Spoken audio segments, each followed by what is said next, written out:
Good morning and warmly welcome to this launch of the report about the protection needs of minorities from Syria and Iraq,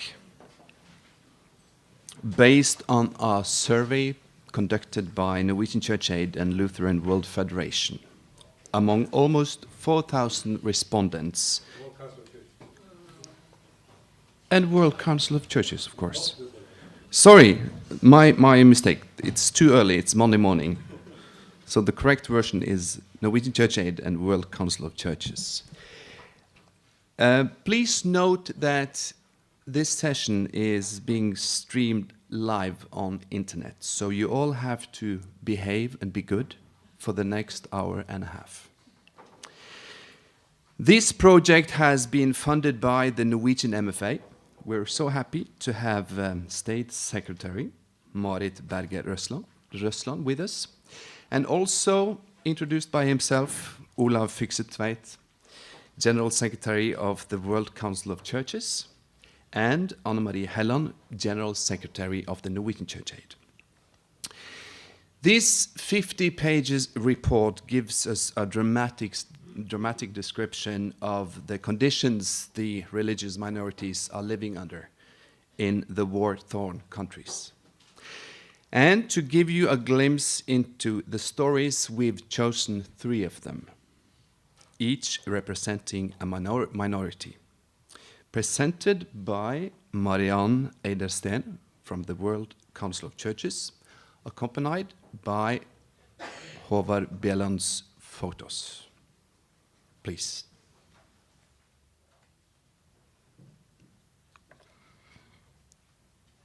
The Yazidis, out of the darkness, women walk slowly around in the sanctuary at Lalech. Some have their children with them. They have been collected from the refugee camp to go to the Yazidis' holy place in the mountain of northern Iraq, some distance from Dahuk. All are quiet to begin with, and everyone makes sure not to tread on the doorstep to the temple. Their shoes have been left in cars quite some distance away. After a while, their mood brightens. Lunch is biryani, chicken and rice with vegetables. Afterwards, the children start to play and laugh. The women have experienced unspeakable things during their IS captivity. They have been kept as sex slaves and have been tortured. They are called survivors. NCA's local partner, Jasta, arranged a trip to the temple. Pretty soon after escaping from their slavery, the survivors make their way here. The visit is a cleansing ritual after the horrors they have gone through. They are accepted again by society afterwards. The priests say publicly that women are in no way responsible for the atrocity and that society must accept them as they are, mothers, daughters, and sisters.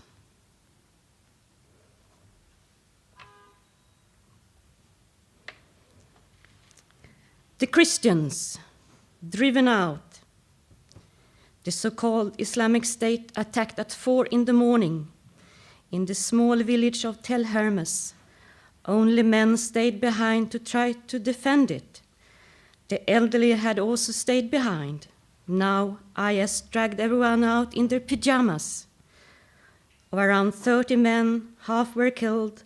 One of them was the electrician Fouad Yonan. The rest of the family had departed for homes 20 days before. For 8 months, the family had no news about their father. Now, the Syrian Christian family lives in an apartment in Beirut. All they have to remind them of their father is a photo. Before the war, life felt secure and good in the countryside. There were no problems about being a Syrian Christian, says Mother Lina. Daughters Olivia, Eva, and Vivian remember the good times with their father. That they went swimming in the river. They remember the green, beautiful village where everyone knew each other very well.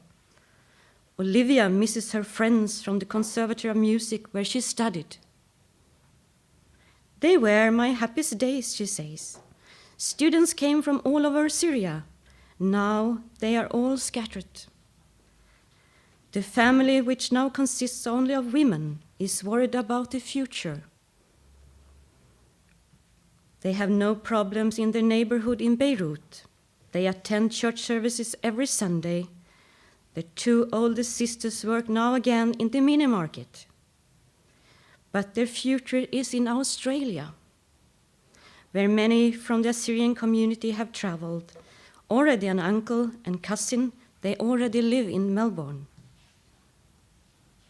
The family hopes that sometime in the future they will be able to go to the village where Fuad is buried. They weren't able to go to their father's and Lina's husband's funeral. They just have some pictures, just a few cell phone pictures people sent to them.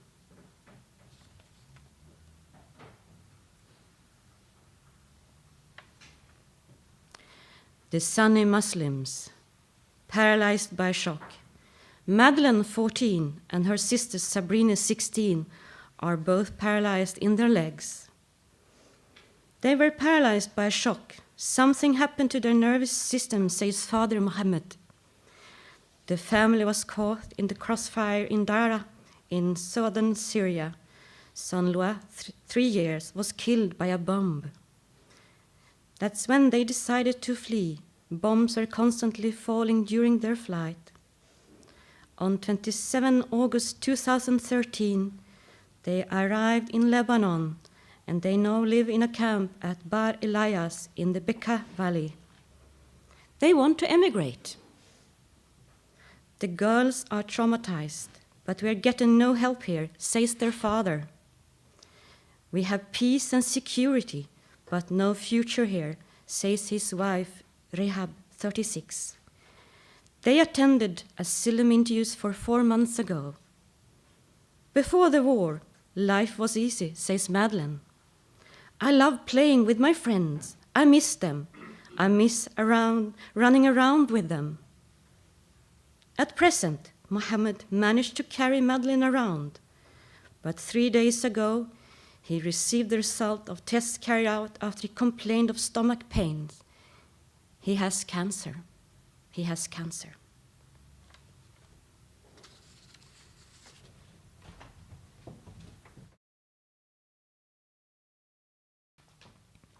As I said, this work was funded by the Norwegian MFA, and I'd like to give the floor to State Secretary Marit Berger Røsland, please.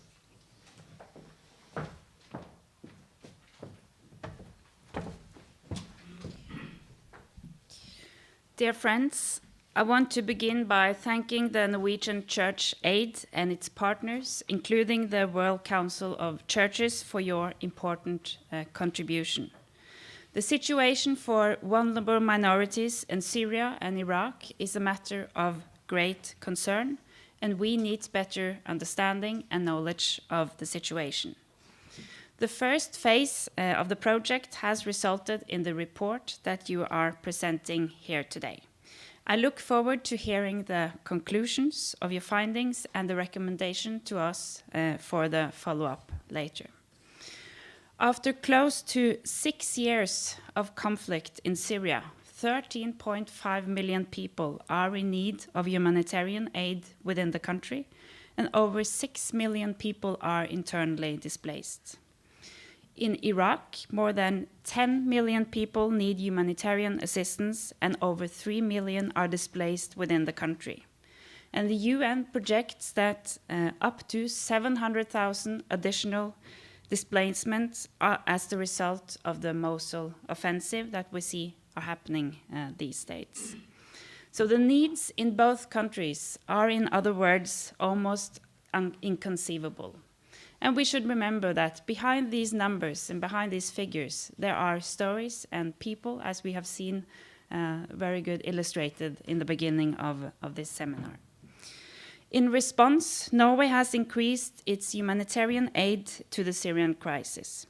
In 2016, we will provide more than 2 billion Norwegian kroner to Syria and its neighboring countries, and more than 300 million to Iraq. And in addition, the Norwegian government has now proposed another 500 million Norwegian kroner in humanitarian support to the region, and to be dispersed before the end of this year. Norway's humanitarian efforts will always be based on the humanitarian principles. Our help is directed to those who need the most, regardless of who they are. The organizations we support are doing the utmost to reach and protect those in direst need of assistance. But we see, in conflict situations, some groups are more at risk than others. In Syria and Iraq, religious and ethnic minorities are among the most vulnerable, and I share your concern about their situation in both Syria and in Iraq. Christians and other minorities are in particular exposed to harassment and abuse by extreme groups such as ISIL. It is essential that religious expression in all its diversity is not silenced, and this issue deserves greater international attention. We know that many women, children, and in some instances men, from various minority groups in Syria and Iraq are victims of sexual and gender-based violence. In northern Iraq, the majority of victims are the Yazidis. They experience abuse, slavery, and rape in the hands of ISIL. And as your findings show, displaced Yazidis from northern Iraq feel less safe and are less likely to want to return home compared to other respondents. Norway contributes by supporting organizations that provide protection and assistance to victims of violent extremism, including religious minorities. This year, we have increased our support and will provide more than 50 million Norwegian kroner to victims of sexual and gender-based violence in Syria and its neighboring countries. But your report will increase our knowledge of what the needs are and how we can contribute in terms of strengthening the protection of vulnerable minorities. It provides useful input of our continued humanitarian efforts in the region. So let me end by thanking you once again for your important work. I hope the report presented today will contribute to improving the safety and well-being of minorities in both Syria and in Iraq. Thank you.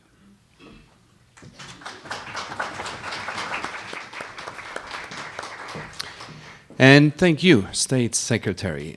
I think it's time now to go into details about the findings in this 52 pages report. Let me introduce to you Mr. Arne Severos, the project coordinator for this report.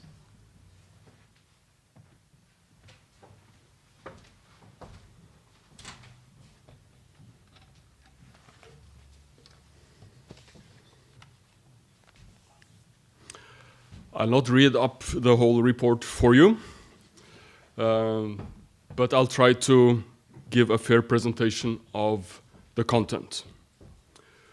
Why this report?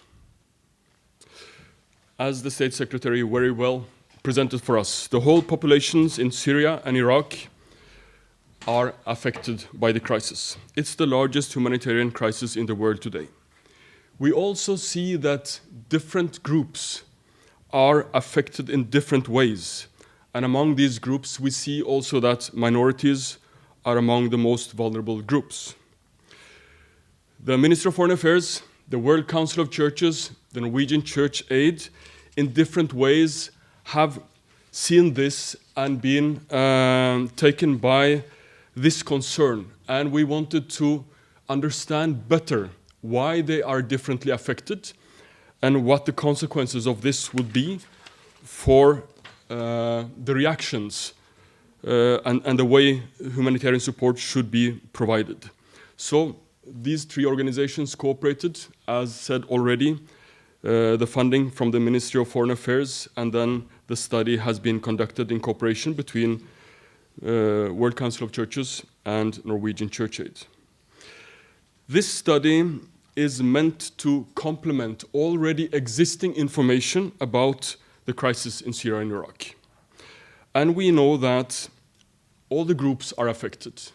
But this is to complement the understanding and the knowledge also by better understanding how these smaller groups are affected by the crisis and how they best can be helped so that all groups can equally benefit from whatever assistance that is available, and so that all groups can have a fair choice to select a future in their homelands in Syria and Iraq.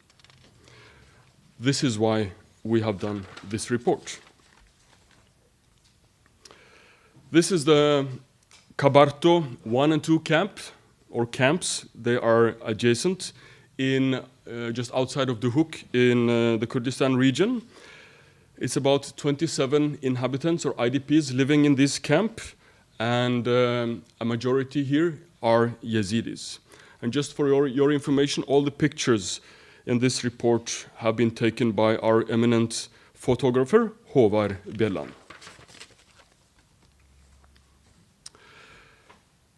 The study component of this project, to put it this way, the funding from the MFA provided opportunities to immediate humanitarian assistance to the affected communities. That is the bigger bulk of the allocation. Then one component is used then for doing a mapping and an analysis to better understand the vulnerabilities of the minorities and how they best can be supported. And the actual implementation of this study was done in cooperation between the World Council of Churches and Norwegian Church Aid. And it has been worked on for almost a year now, since the allocation was done December last year.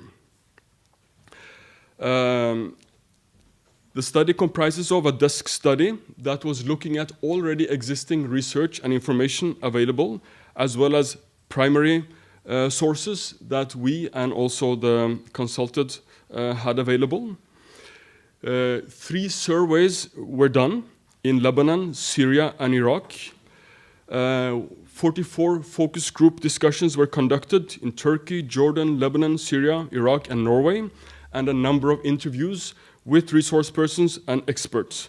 So more than 4,000 Syrian and Iraqis affected by the conflict have been giving their voice and contributed to these findings.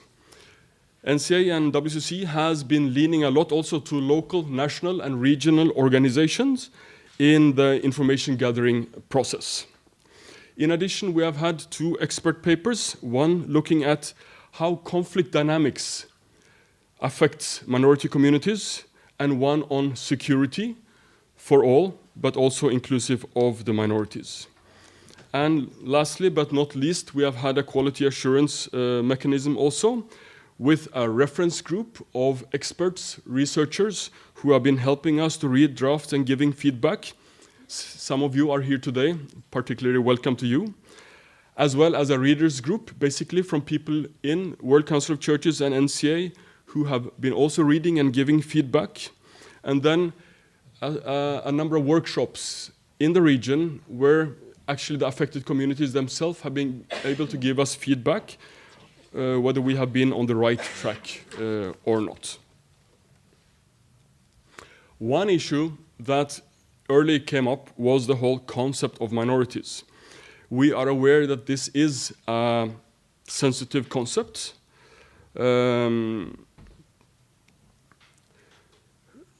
In many ways, and one of the statements are reflected here in the quote from a Shabak. But we ended up using this term anyway, because it is internationally an established term, and it's also a legal term, and it makes it easier to talk about this group with this term. But at the same time, we see that it has sensitivities, and it is not liked by all the groups that we refer to in this report. We are basically using the term here to describe that some groups are smaller than other groups. It's about numbers. And the way also we use the concept, it includes both religious and ethnic minorities. if there is a need to say something distinctly about the religious or ethnic group, it is clearly stated in the report.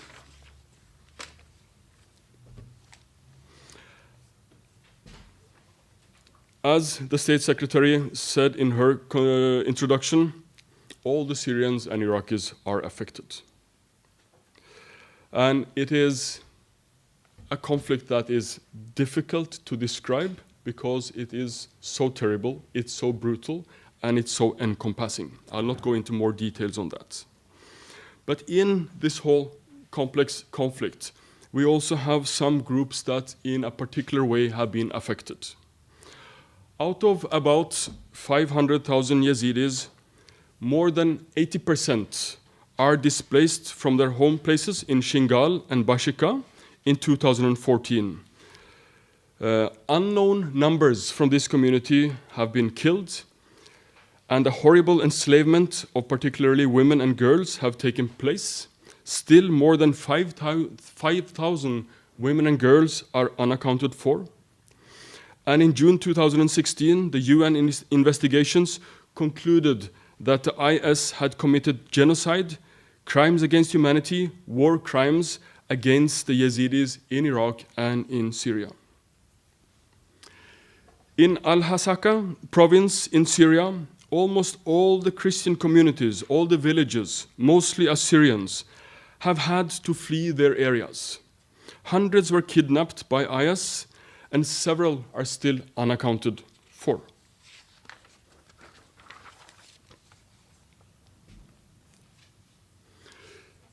The brutality of IS against anyone who do not accept their authority, and also in particular against minority groups, is well documented.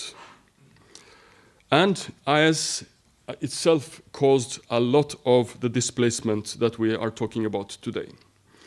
In Iraq, however, the displacement of minorities was also high even in the period between 2003 and 2014, when IS occupied lands in Iraq. We have had harassment and attack from Al-Qaeda-related groups against minorities, Shia militias, and also from Shia militias, as well as a growing hostility against minorities from neighboring communities. So today, close to 90% of the most vulnerable communities in Iraq are displaced. The estimated number of the Sabian Mandaeans in Iraq is today around 5,000 people, while the number of the same group in Sweden is about 50 to 60,000. The reasons for this goes back even before 2003. Since 2003, it is estimated that close to 70% of the Christians have left Iraq, reducing the number from 700,000 to around 250,000 today. And the outflow of Christians from Syria also, it's more than 30%. It's significantly higher than the average outflow. Intercommunal tensions and violence has been rampant, in particularly in Iraq, all the way back to 2003 and maybe even before.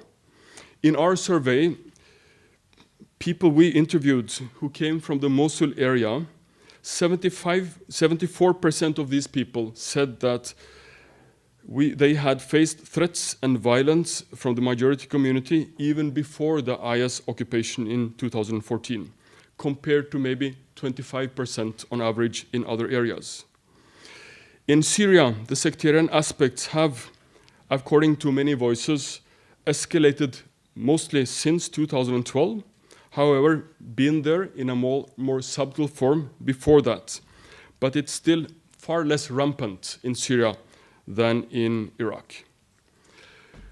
So the removal of IS alone will not secure peace and return in Iraq because of the intercommunal tensions, the unresolved issues related to power sharing and land distribution, all of this in the core area where more than 90% of the minority communities live. We have also put up this expression of push and pull factors. All the difficulties in Syria and Iraq is a push factor for the affected communities, among them the minorities. There is also a pull factor. In particular, many of these minorities, they have relatives, they have families, other places in the world, outside of the Middle East, who makes the choice of maybe moving out or considering to move out easier than for some other groups. This is the pull factor. So the stronger the combination of that push and pull factor is, the more likely it is that people move out.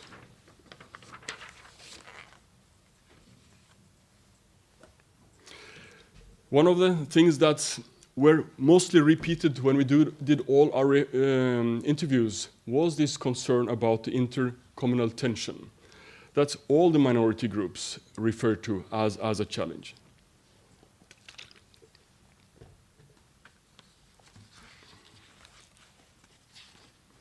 I'm trying to catch up with my notes here. We will look a little bit on the impact of the conflict dynamics and how, in particular, the minority groups are being affected by these dynamics. We can see that different groups are affected in different ways, as I said earlier. We have the intentional targeting for extinction. Minorities are targeted because of their identities, to be killed or to be totally cleansed out of areas. And this has affected, in particular, the Yazidis, also groups of Christians and other minority groups. You also have an intentional targeting, maybe for assimilation, or to displace people for democratic and political reasons, or because these groups are soft targets for criminal and economic gains. It's used in order to take over their properties and their land. We also see that the minority communities are affected by retaliatory attacks in revenge or provocation against using these minorities as soft targets to hit the bigger political parties, to show that they are not in control, or to hit the minorities because they think they are linked to the bigger political parties, like the Assad regime or the US and other bigger bodies. We also have instrumental targeting, where minority groups are attacked to achieve other alternative objectives, like when al-Nusra were attacking the Alawite communities in Atakia to pressurize Assad and the Russians to ease the bombings. And then we have the big incidental, unintended effect. And again, we see that the minority groups are traditionally living in areas that constitute the major fault lines between the Arabs and the Kurds in Iraq, between IS and the Kurdistan region in Iraq, again between IS and the central Iraqi government in Iraq, as well as between the Syrian regime and opposition groups. And in this picture, it's also important to go down and look at how does individuals in general, but also within these minority communities, how are they affected, to better understand the effect of the crisis and also to understand how they can be helped. So here we have distinct different experiences from women, from men, from boys and girls that it's important to take due care of. And the way people in general, individuals, but also the minority groups, the way they have experienced the violence, have experienced the conflict, has a lot to say how they analyze the current situation and what their prospects for the future is. And that is also important for us to know in order to better know how we are going to address the situation. The humanitarian response in all of this is a big, important element. And we have heard a lot about that already, and also the contributions by the Norwegian government, which is great in this context. But still, when we talk about challenges, a challenge is that the UN says that In some areas, they have 30%, 50%, 70% of the funding needed to deal with the problem. So in the outset, there are complications because we don't have all those resources we wanted to have to help everybody in a perfect way. In addition to that, people have differentiated needs. Different groups have different backgrounds, needs to be approached in different ways. But we see that the focus on this, and maybe the capacity or the knowledge or the priority of these issues is not lifted high enough. It is not often not surfacing in assessment reports that is being done in this area. And this is a challenge also when it comes to different smaller groups, including the minorities. For instance, if we look at conflict-related sexual violence initiatives, in order to be able to accept counseling, treatment, psychosocial support, and other initiatives, you need to have the trust. There need to be a flexibility to reach to these people. For instance, in Baghdad, there was some Shia community refugees who were in the Baghdad region. And the Baghdad Women's Association tried to reach out to this community and other communities. But they saw that the Shia women didn't come to any of their programs. It was almost impossible to involve them. But after some time, they started to train Shia women into their own organization and to reach out to these Shia women and the Shia communities. And then they started to be enrolled and making use of the programs. The trust was there, and they were sure that their cultural values and needs would be taken care of.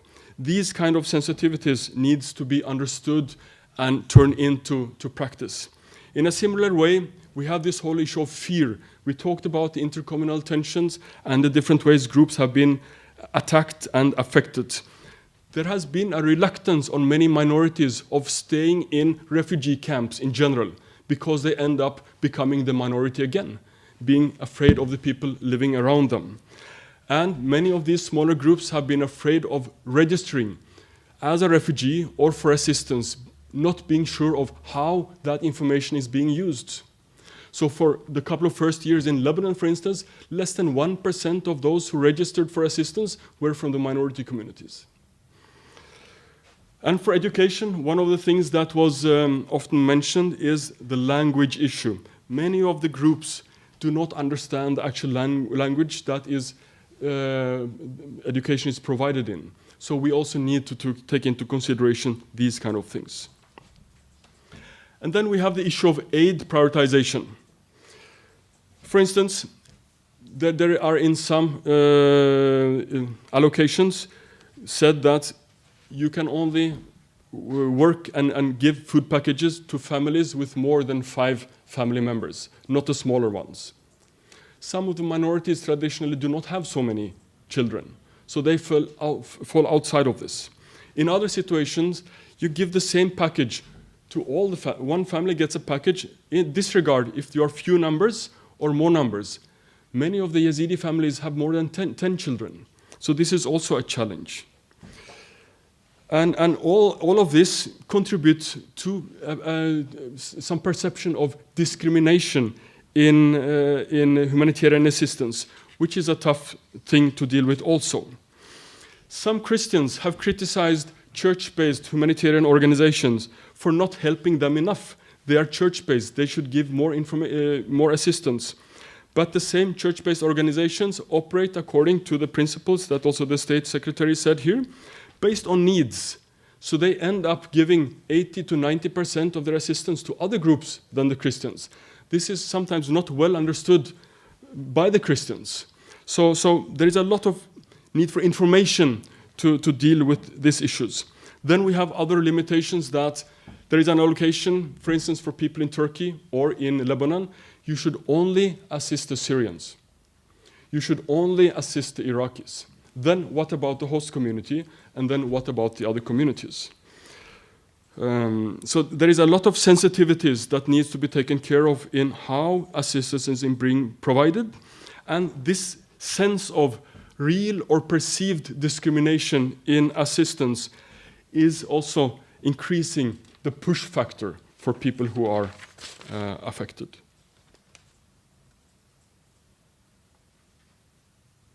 Yeah. Then we are coming to the recommendations, some of the things that we would like to say about how this can be followed up. It's important that funding is sufficient and that it is flexible. It needs to, at the same time, focus on the relief part as well as the more longer-term development phase. The displaced communities should not overshadow support to communities who are ready to move back and to start with rehabilitation.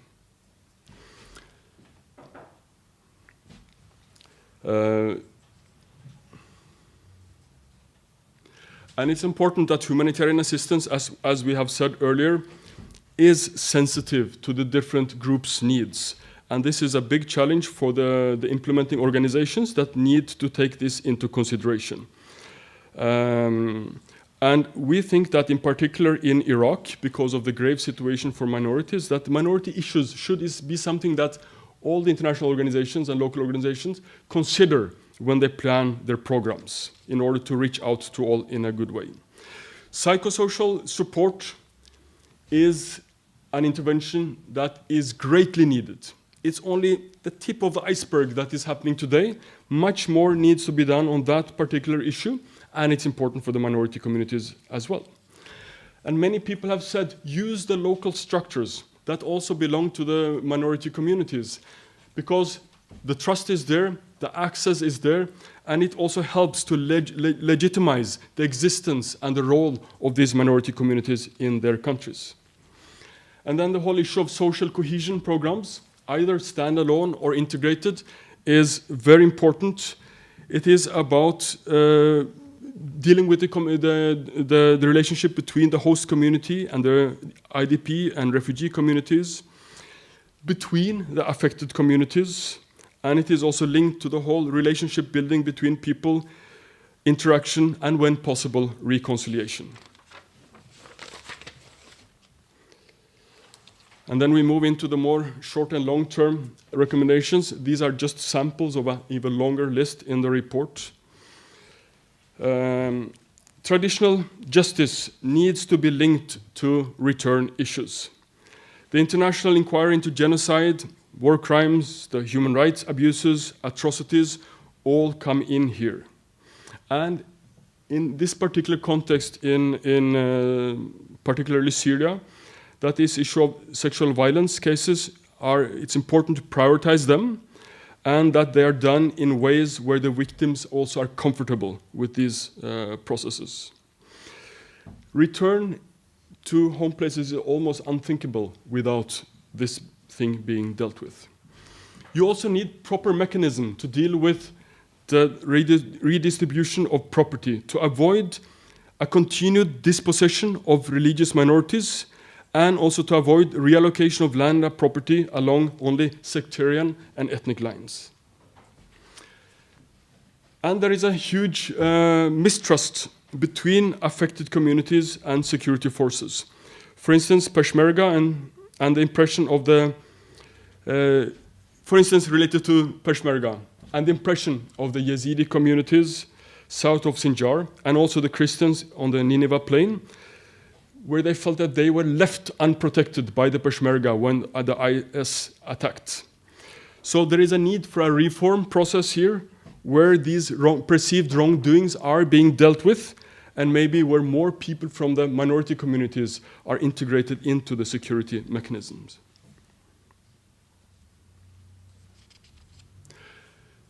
And this whole issue of education is also very important. Less than 50% of the affected children do have access to formal education in their transitional situation now as IDPs and refugees. And the language is a big issue, as mentioned earlier. And for some of the minority communities, they also feel that the curriculum that is being taught has content that dehumanizes them and talk them down. So this is an important issue both on the short and the longer term to deal with. This is my last slide. We have had minority groups like the Kakais, like the Sabian Mandians, like Christians, listing killings, rapes, other violent attacks, criminal confiscation of land and properties, threats and imitation under the government of the central government in Iraq since 2003. Not one of these cases were brought to the court. This has to be addressed in a future Iraq. Democratic governance at all levels is very important to see that comes into place. All citizens, including the minorities, need to be equally included. The recognition of diversity and equal citizenship has to be promoted at all levels within both the civil society and the government. And it will be very important for the minority communities to see that in all response, short and long term, that they are recognized and seen, that they are included, and that the program or the intervention is of a kind that gives them hope. This will be a great contribution to lessen the push and the pull factor. Without this, the push and the pull factors will just become stronger and more people will disappear from these areas. Thank you.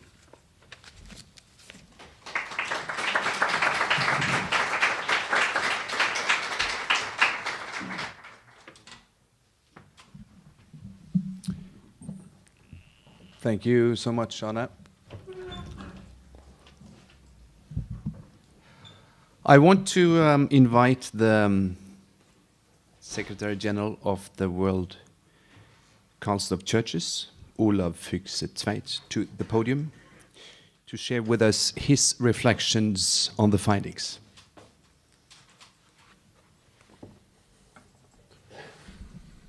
Your Excellency, dear friends, dear partners in a very significant endeavor to address one of the most dramatic situations in the world today, if not the most dramatic situation for so many people, but also for the security and the peace for the region, but also the entire world. The World Council of Churches has been involved in Syria and in Iraq in many ways for years, since our member churches are in Syria and Iraq. When we have as title for this report a word minorities, they are not happy because their understanding of their own identity is not a minority in the sense of being not really belonging there. In contradiction, they say that we belong here, this is our land, this is our home from ancient times, even before the religious map we see today. So, when we use the UN term minority, we know that it contains a dimension of figures, of numbers, but it is also a matter of a certain vulnerability to not being the most powerful or the most privileged.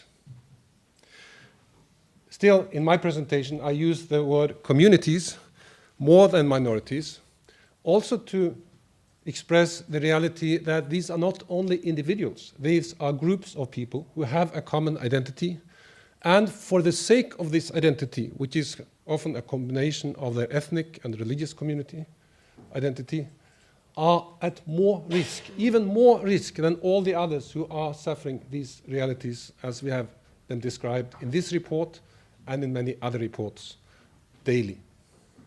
What is unique with this report is that it brings forward not a hidden reality, but a reality that is not that well known. And it is a reality about certain groups. But by identifying their situation, their needs, as added risks and needs to what others have, we also see the whole picture in another way. It's not an other picture, but we see the whole picture in another way. And we see it more clearly, I would say, and even more frightening, more deeply worrying. The project was possible because the Norwegian Ministry of Foreign Affairs asked the World Council of Churches whether we could initiate more initiatives for addressing the needs of these minorities in Syria and Iraq. And with the good support of the Ministry of Foreign Affairs and with the good partnership with Norwegian Church Aid, we found different answers in these last months. One of them was to say, well, to know what we should do, we have to know more what we can do and what we should do. So this report brings us and many partners in the World Council of Churches relating to us, but also beyond that, in the international arena, in the UN system, but also among other countries, there is quite a significant interest in this report. This is not studied in this way before, and it offers also a new possibility for many who want really to address these needs identified in this report, but not really knowing how should we do it and what should we do. When I discuss the situation in Syria, for example, with the UN Special Envoy, Stefan de Mistura, he is very happy to hear that we try to do this. He cannot address all of this in his daily work, but he says if you can address this, you address a very significant dimension of the problem of today, but also the vision of a future of Syria for tomorrow. And that has also been part of the World Council of Churches' involvement, particularly in Syria, to see how can we, together with Christians and Muslims and others, develop another vision for how can these communities, minorities and bigger groups, even majorities, find a common vision for their life together after this tragic situation of war and violence we see today. In this regard, the report helps us and them to say, we know more, but we also know more what we can do. Beyond this, the World Council of Churches has as its profile in this period of our work that we say we are on a pilgrimage of justice and peace.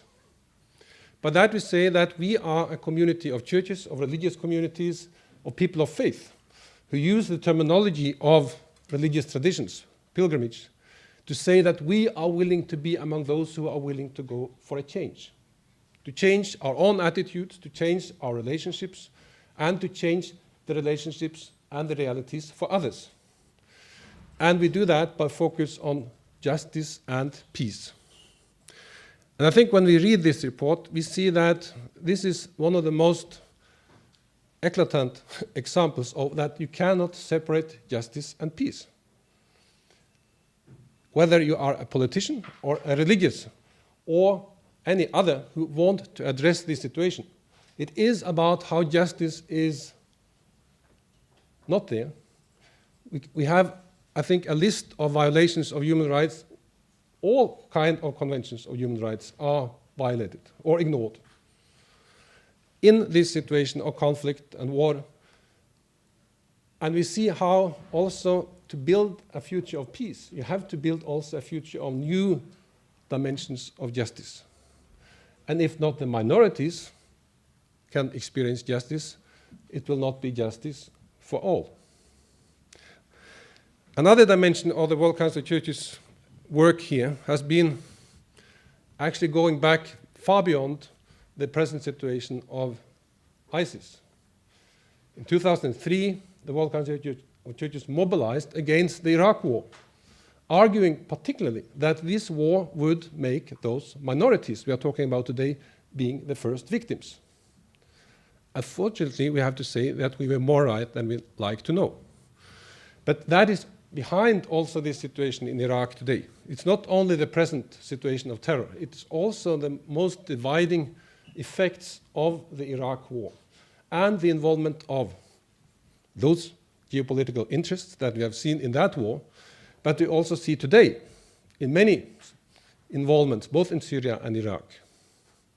So when we as World Council of Churches talk to our churches, but also to political actors in Russia, in the Middle East, in Syria, in Iraq, in the United States, in Europe, we try to convince them that one of the indicators of what they should do, and if they are really working for a just peace, is what will be the effect of these minorities we are talking about in this report.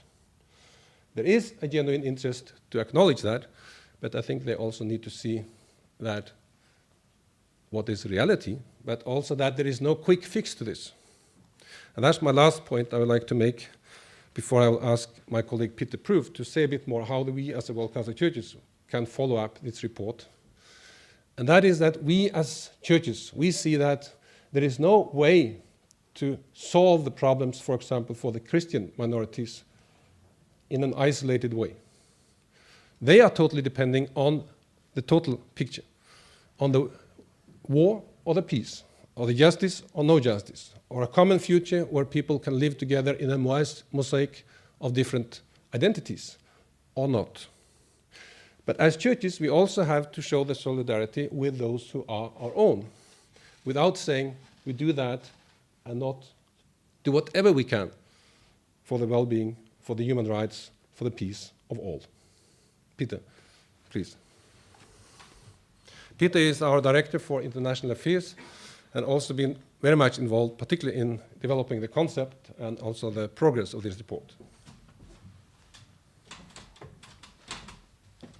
Thank you very much, General Secretary.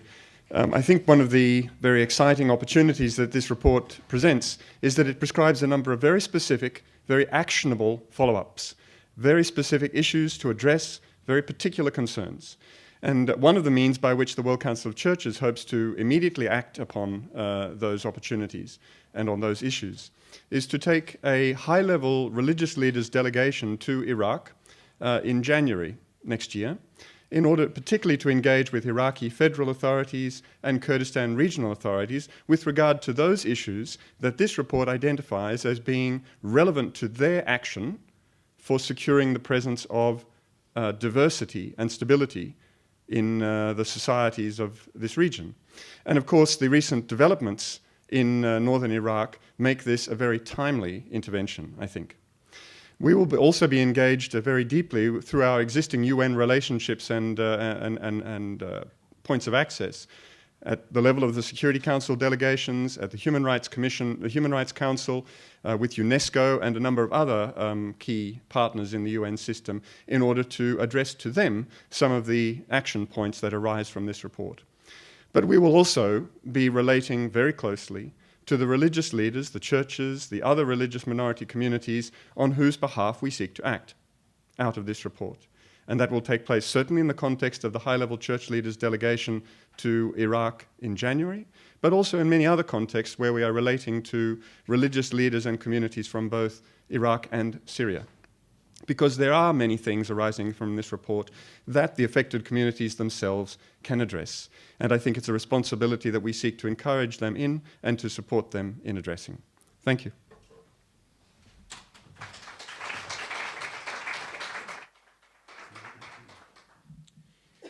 Thank you. And last but not least, the Secretary General of Norwegian Church Aid, Anne Marie Helland.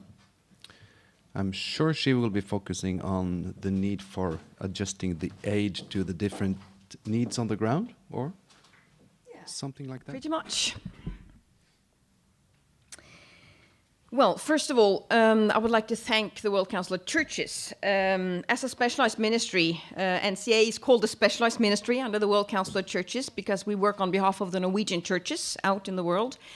It's very important for us to have this cooperation with the WCC in terms of understanding our role as a humanitarian actor in connection with the global church and the Christian minorities and the other minorities.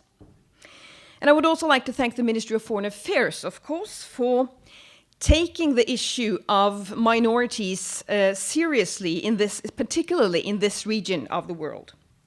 Because in a time where efficiency and effectiveness is highlighted as the main task, in a sense, for all humanitarians, we are very happy that the government is also encouraging reflection, because effectiveness and efficiency is about doing things right, reaching as many people as possible with assistance. But we also, of course, need to make sure that we are doing the right things for as many people as possible. So we provide relevant assistance.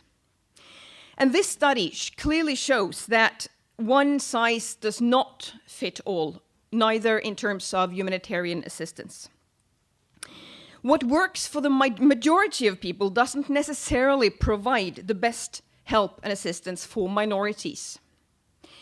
I have personally met many Yazidis from Sinjar and many Christians from Al-Hasaka. It's only a few weeks since I came back from Dahuk, meeting many Yazidis there. And what is striking is that just because the international community has sort of recently made it a point about minority groups, that doesn't mean that their status as minorities is new, because they bring with them a lifetime, often generations of experiences of being minority. And so their whole interpretation of what is happening around them is of course happening through a lens of belonging to a minority, whereas the lens for humanitarian agencies is happening through the sort of standard humanitarian operation lens, and that doesn't always fit together. All help should be given on the basis of need. That's a non-question. But we need to make sure that help is real and relevant, and we don't know if the help is real and relevant until we know the actual needs. For example, if people don't register, like in the case of Lebanon, where only 1% of the registered people belong to minorities, we know for a fact that there are many minorities who haven't registered, and hence we don't really know what their needs are. And they're not counted among the people who are in need, even though their needs might actually be bigger than for the ones who have registered. Taking religion into account is also extremely important. As I said, I was in Dahuk only a few weeks ago, and the Yazidi religion is relatively closed. I mean, it's sort of, many people I talked to said that the moment you marry a non-Yazidi, you lose your Yazidi status. Or the moment you get children, outside of the Yazidi family, you lose your status as Yazidi. And here we have a situation where many women are managing to escape from ISIS, from captivity as sex slaves. And they come back having been married 5, 6, 7, 8 times to an ISIS soldier. Many of them come back with children. They have a fundamental worry that they have lost even their status as Yazidi. And that doesn't show on the outside. It doesn't reflect in any other way. You have to know that, you have to be a Yazidi, you have to understand the Yazidis to know this fundamental thing that is happening to these women. So that's where our partner, Yasta, as we saw in the picture here, are taking them up as soon as possible to the most holy place for the Yazidi religion, Lalesh, and having a ceremony there to welcome them back to the Yazidi community in the most holy place.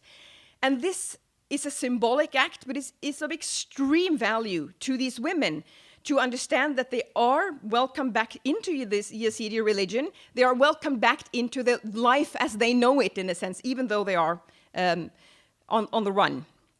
They're not at home. But for help to be relevant, that fundamental piece needs to be in place, because that is what they build their lives on. You can keep people alive by providing humanitarian assistance as water and food and whatnot, but you cannot build a life upon water and food unless you have your fundamental identity in place. And this also needs to be understood by humanitarians as ourselves. We as humanitarian agencies, we need to have knowledge about minorities. That everybody gets the same in terms of help doesn't necessarily mean that everybody gets relevant and helpful help. So we need to have the do no harm in the front of everything that we're doing. Because humanitarian assistance can actually contribute to widening the gaps in communities unless we do it right. If there is a perception that the majority is getting more aid or getting more relevant aid, we are laying the foundation for conflict, that we're deepening that gap, and that is really serious business. Donors must also recognize that one size does not fit all. We need flexible funding to be able to target people, because there's no such thing as, when you have 10,000 refugees or 50,000 refugees, you actually have 50,000 individuals, and help needs to be relevant for the individual. Short-term humanitarian assistance and long-term development funds must be granted simultaneously in many instances. Very often we see that people are sitting there waiting. They could have started rebuilding their lives. They could have returned home. I saw that now in Duhok, where many people said that, well, we could actually return to Sinjar, but there's nothing there for us. So we just have to wait here and see what happens until long-term development funds are made available so they can actually start rebuilding lives. But the longer people are staying away from their homes, the less the chance is that they will ever be able to return home.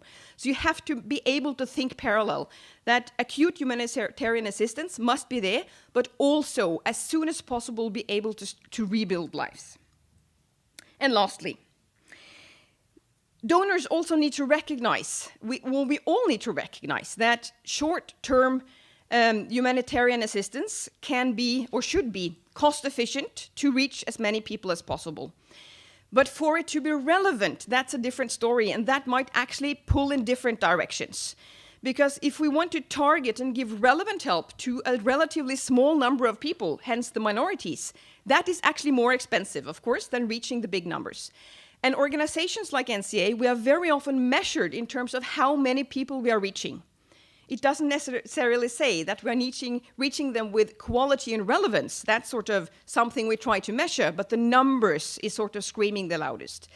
And I think we need to recognize, especially the donors as well, that strive for cost efficiency must not happen at the cost of the quality for the minorities. They definitely need relevant help. Thank you.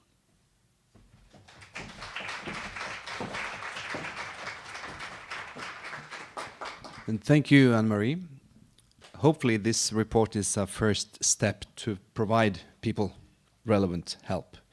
On behalf of NCA and World Council of Churches, I want to thank you, each and every one of you, who came to this meeting this morning.